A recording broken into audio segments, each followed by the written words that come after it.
चलिए इस खौफनाक कहानी में गोता लगाते हैं। सोचिए, कोई घर में अकेला है और उसे लग रहा है कि वो बिल्कुल महफूज है। अचानक फोन पे एयर ड्रॉप से एक तस्वीर आती है, उसी कमरे की जहां वो बैठे हैं।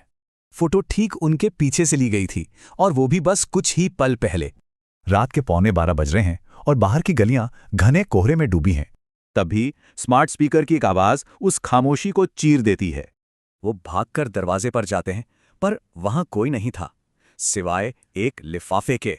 और उस लिफाफे पर एक अजीब डरावना सा मैसेज लिखा था। डाइनिंग टेबल पर एक दूसरी प्लेट भी रखी है, जिससे गर्मा गर्म भाप निकल रही है। और फिर अचानक पूरे घर में अंधेरा छा जाता है। एक धीमी गुनगुनाने की आवाज बेडरूम से।